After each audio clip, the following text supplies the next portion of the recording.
Hola, me llamo Alex. Estoy feliz de darle la bienvenida a mi canal. Me gustan las historias de miedo y las comparto contigo. Por favor, suscríbete al canal y escribe en los comentarios lo que te gusta o no. Es muy importante para mí. Así entenderé lo que quieres escuchar y lo intentaré aún mejor. Gracias. Empecemos con las historias. Soy de una pequeña localidad en el centro de Argentina, pero no de las áreas densamente pobladas. Vivo en un pequeño pueblo en las afueras, rodeado de campos de soja y maíz. Es una comunidad muy pequeña. En ese entonces vivía con mis padres en casa. Yo tenía alrededor de 14 años. Mi mamá es una mujer muy amable. Conoce a casi todo el mundo en el pueblo y tiene fama de ser una de las personas más agradables que trabaja en la farmacia local. Como conoce a todos y el pueblo es tan pequeño, todo el mundo sabe dónde vive cada quien. No sería difícil localizarla. Literalmente vivimos a una calle de la farmacia. Un hombre se había obsesionado con ella. No creo que la conociera mucho, salvo por sus visitas semanales para recoger sus medicamentos. Él le ofreció varias veces ir a nuestra casa. Mi mamá lo rechazó lo más amablemente posible. Luego se puso más insistente, ofreciéndole salir en citas y cosas por el estilo. Mi mamá está casada. Lleva un anillo en el dedo y está muy enamorada de mi papá. Además, este hombre no era precisamente un galán. Por lo general, evito recurrir a insultos personales. Pero después de lo que hizo, no tengo problema en llamarlo basura. Medía alrededor de 1,70 m, era muy obeso, con una barba gris y grasienta, y estaba calvo en la parte superior de la cabeza. Se veía como un campesino típico, uno que apenas se ducha. Se llamaba Daniel. Ahora imagina que es verano. Estoy sola en casa jugando videojuegos en línea. Las ventanas están abiertas y la puerta principal está entreabierta, pero la puerta de vidrio está cerrada. Una corriente de aire entra por debajo. Mi papá trabaja cerca y me pidió que lo llamara si ocurre algo extraño. Esto sucedió después de semanas de que mi mamá rechazara a Daniel. Él ya se había presentado varias veces en nuestra casa sin avisar. Conducía su cortadora de césped porque no podía manejar un coche y había estado rogando unirse al grupo de música de mi papá. Mi padre lo rechazó cada vez que lo intentó. De todos modos, estoy sentada en nuestra sala. Si miras por la ventana del frente, puedes ver el camino de entrada que lleva al garaje. Escucho ese maldito cortacésped acercándose afuera. Pauso todo, silenciando a mis amigos en línea, rezando para que solo pase de largo. Pero no lo hizo. Con el rabillo del ojo lo veo bajarse de su cortadora de césped. Está sosteniendo algo, pero no logro distinguir qué es. Ya siento ansiedad en ese momento. Tengo miedo de él. Es más grande que yo, y dado que tiene fijación con mi mamá, estoy segura de que también tiene pensamientos desagradables sobre mí. No estoy lista para enfrentarlo, así que corro a mi habitación y cierro la puerta. Puedo escuchar cómo intenta abrir la puerta principal. Grita para ver si hay alguien en casa, diciendo que puede ver que la televisión está encendida. Estoy en mi armario, enviando mensajes frenéticos a mi papá para que venga a casa y me ayude. Entonces escucho a Daniel trepar por una ventana abierta. Ya está dentro de la casa, caminando pesadamente por el salón. Ya está dentro de la casa, caminando pesadamente por el salón. Siento que voy a llorar. Mi mamá nunca me dijo exactamente para qué necesitaba medicación este hombre, pero sé que no puede ser por nada bueno. Me pregunto si dejó de tomar sus pastillas y por eso se volvió loco. Escucho cómo deja caer algo pesado en el suelo. Sea lo que sea, lo arrastra detrás de él mientras camina por la casa. Es algo realmente pesado, y siento cómo mi sangre se congela mientras lo escucho acercarse a mi habitación. La única puerta cerrada. Intento mantener mi respiración lo más silenciosa posible, y por un momento se queda parado frente a mi puerta. Luego recoge el objeto que arrastraba y se aleja. Lo escucho salir por la misma ventana por la que entró. Mi papá responde a mi mensaje diciendo que llegará en cualquier momento. Tiene razón. Después de unos 5 minutos de estar llorando sola en el armario, escucho el coche de mi papá estacionar afuera. Escucho cómo discute con Daniel en el patio trasero. Esto fue lo que mi papá me contó que ocurrió. Cuando llegué a casa vi a Daniel en el patio trasero. Estaba apilando leña a sus pies. Había abierto nuestro cobertizo y estaba sacándola. Le pregunté, «Oye, ¿acabas de entrar a mi casa?» Cuando se dio la vuelta, ese malnacido estaba sosteniendo un hacha. No una pequeña, sino una enorme hacha para incendios, y parecía afilada. Podía escucharlo murmurar algo una y otra vez, y no respondía a nada de lo que le preguntaba. Solo repetía, «Ratones en el armario, voy a prender fuego», una y otra vez. Todavía siento que voy a desmayarme solo de pensar en esta historia. Llamamos a la policía, y cuando llegaron, se lo llevaron para interrogarlo. No reaccionó violentamente en absoluto. Subió al coche patrulla sin oponer resistencia. No fue acusado de nada. Solo lo llevaron a un hogar para personas mayores porque tenía más de 70 años. Su mente se había deteriorado tanto que, según dijeron, él pensaba que era normal pasar por la casa de alguien. Nunca dio detalles sobre por qué quería prender fuego. No sé si quería quemarme viva en el armario o incendiar toda la casa. Mi madre, por supuesto, quedó horrorizada. Ahora, cuando los clientes le hacen preguntas personales o intentan ser coquetos, ella los rechaza de inmediato. Aún me pregunto qué habría pasado si lo hubiera enfrentado cuando entró a la casa. Mejor no pensar en eso, supongo. Nunca lo volví a ver. Han pasado años, pero no puedo sacar de mi memoria esas palabras. Ratones en el armario, voy a prender fuego.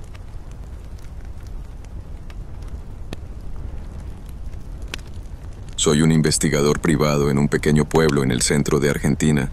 Por el bien de mi trabajo, no puedo revelar exactamente cuál es.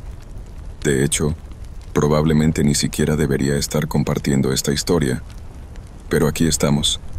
La mayoría de los casos en los que he trabajado a lo largo de los años han sido poco destacables, por decirlo suavemente.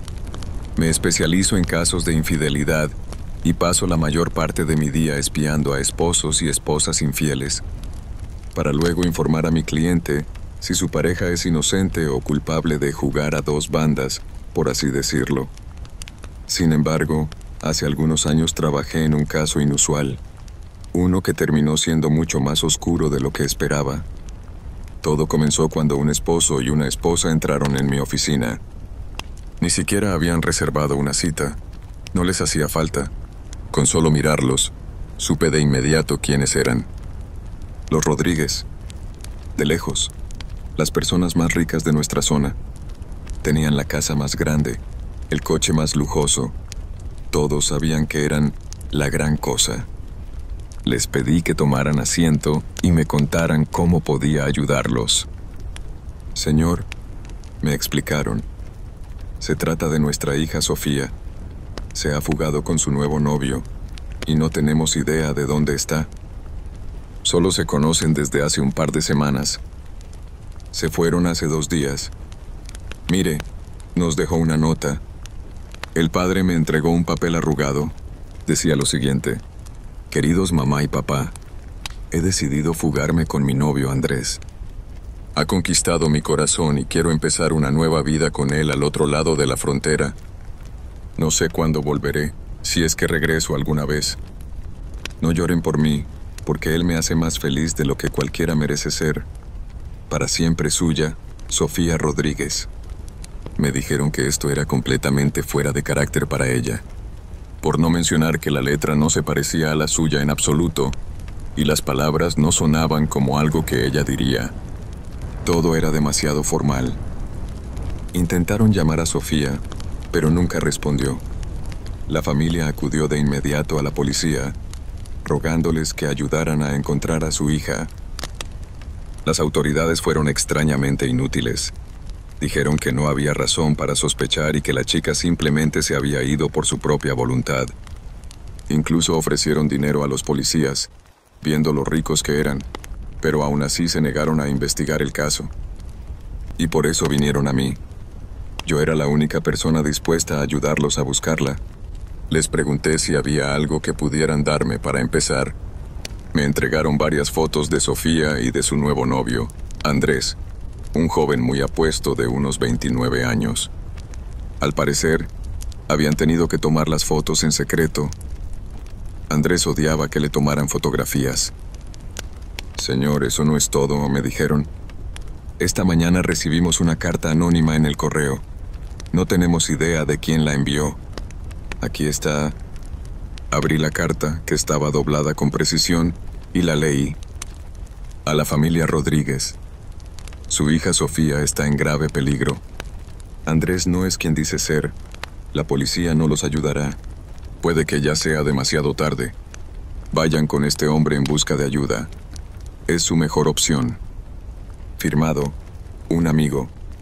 El hombre mencionado en la carta era yo. La trama se complicaba.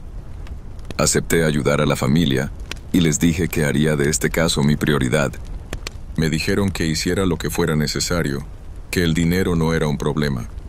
El problema era que, sin pistas, era difícil saber por dónde empezar a buscar. Resultó que una pista vino a mí. Una hora después de que los padres de Sofía salieran de mi oficina, recibí una llamada desde un número privado. Una voz masculina desconocida habló. «Escuche con atención. Andrés estará en este lugar a las 8 de la noche. No estará solo. Podría ser peligroso. Si va, tenga cuidado». Anoté la ubicación que el desconocido me indicó. Un restaurante en la ciudad más cercana, a unos 45 minutos en auto. Luego le hice la pregunta obvia. ¿Con quién estoy hablando? Un amigo. Haga lo que haga, no se lo diga a los padres. ¿Cómo sé que puedo confiar en usted? Ya he dicho demasiado. Buena suerte. La llamada se cortó. No había duda de que era el mismo hombre que envió la carta a los Rodríguez. Consideré llamar a la familia, pero decidí seguir la advertencia del extraño. En lugar de eso, tomé mi cámara, subí a mi auto y conduje hasta el restaurante que el hombre había mencionado. Llegué allí alrededor de las 8:15. Entré, me dirigí a la barra y pedí un refresco.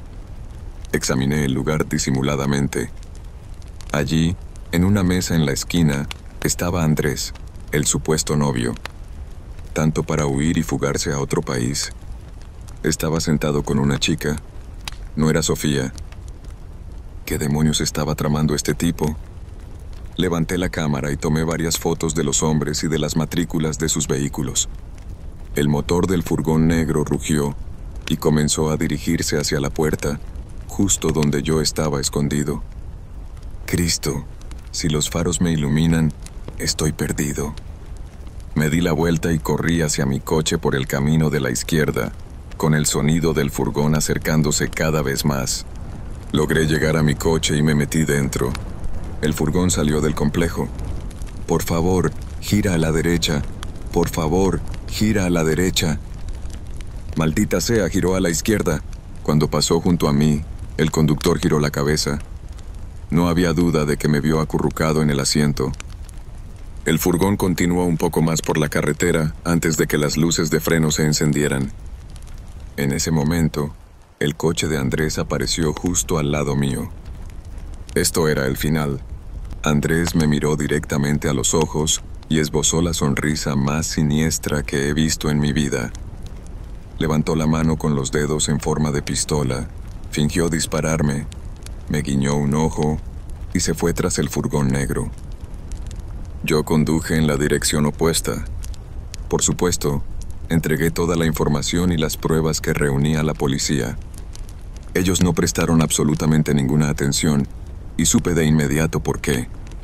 Casi con toda certeza estaban en el bolsillo del sindicato que dirigía la red de tráfico de personas. Verás, por lo que sé de este tipo de cosas, Andrés era probablemente un reclutador para la organización. Lo contrataron por su buen aspecto, su carisma y su completa falta de escrúpulos. Su trabajo probablemente consistía en viajar por diferentes pueblos y ciudades. Sus jefes le daban dinero para invitar a las chicas a cenar, comprarles regalos caros, etc. Era el estereotipo de lo que las mujeres buscan en un hombre, al menos en apariencia, por lo que le resultaba fácil ganarse sus corazones.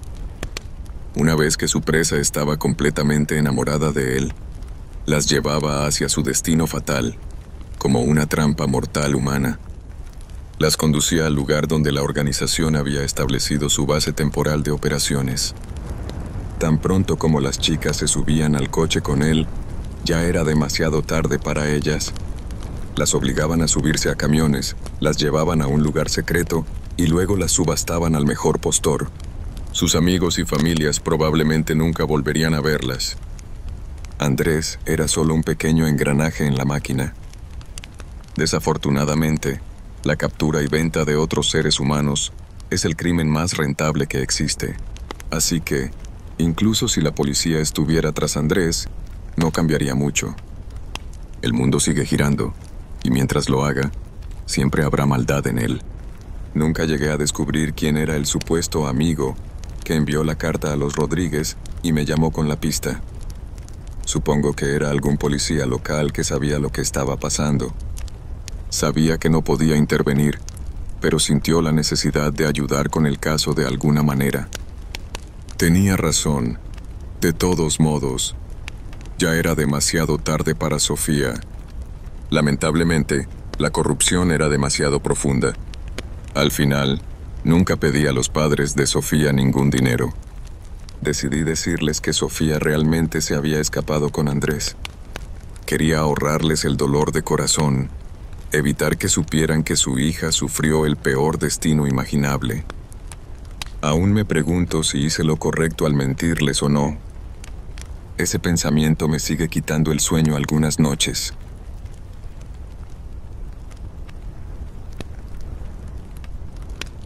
Crecí en España, en un pequeño pueblo al sur. Viví allí toda mi vida. Es un lugar tranquilo, lejos del bullicio de Madrid o de cualquier otra ciudad grande. Sin embargo, cuando cumplí 19 años, empezó a ocurrir algo extraño en el pueblo. Algo que parecía que solo me afectaba a mí. Comencé a ver una cara nueva en el pueblo. Un hombre que aparentaba tener unos 42 años. Su piel era pálida y grisácea. Grandes bolsas oscuras colgaban bajo sus ojos. Incluso a distancia, podía ver que esos ojos tenían un inquietante tono amarillento. Honestamente, parecía que ese hombre no había dormido en años. ¿Sabes cómo algunas personas tienen esa vibra inquietante? Bueno, este hombre la tenía, y en grandes cantidades. Cuando digo que empecé a verlo por el pueblo, quiero decir que me lo encontraba por todas partes, todo el tiempo, al menos una vez cada día o dos. A veces subía al autobús y él estaba sentado al fondo. Otras veces entraba a una tienda y, al mirar por la ventana, lo veía mirándome desde afuera. No importaba dónde lo viera, siempre me estaba observando con esos ojos abiertos, enfermos y cansados. Nunca se acercó ni me dijo nada. Solo se quedaba a distancia, examinándome, supongo. Después de mirarme durante unos segundos, siempre se alejaba caminando por la calle. Al principio, traté de ignorarlo lo mejor que pude, asumiendo que era simplemente algún loco nuevo que se había mudado al pueblo. Créeme, ya teníamos nuestra buena cuota de gente rara por allí. Con el tiempo, su presencia se volvió más persistente. Comencé a verlo 2 veces al día, y él se quedaba allí mirándome por periodos cada vez más largos. Finalmente, me harté y decidí que le diría que me dejara en paz. Pero cada vez que intentaba acercarme a él, simplemente se alejaba rápidamente, generalmente sin dejar de mirarme mientras lo hacía. A veces, incluso caminaba de espaldas, sin apartar sus ojos de mí, hasta desaparecer entre la multitud. En las raras ocasiones en las que intentaba perseguirlo, siempre lo perdía. Giraba por una calle lateral o un callejón, y cuando iba tras él, ya había desaparecido. Lo que más me inquietaba era que nadie más parecía reaccionar ante este hombre extraño en el pueblo. Quiero decir, Aparte de su apariencia cansada, parecía lo suficientemente normal. Pero uno pensaría que un hombre mirando fijamente a una persona mucho más joven llamaría la atención.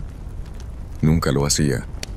Era como si fuera invisible para todos, excepto para mí. Le pregunté a mi familia si alguna vez habían visto a un hombre pálido y raro por el pueblo. Nunca lo habían visto. Con el tiempo traté de ignorarlo lo mejor que pude. Solo es un hombre mayor e inofensivo con algún problema social, pensé. Por eso siempre me mira de forma tan ominosa. Sin embargo, nunca lo vi mirar a nadie más en el pueblo. Solo lo veía cuando me estaba observando a mí. Con los meses, empecé a verlo cada vez menos. Las apariciones pasaron de 9 o 10 veces a la semana a solo 5 o 6. Luego solo cada 2 semanas, cada 2 meses. Eventualmente, dejé de verlo por completo.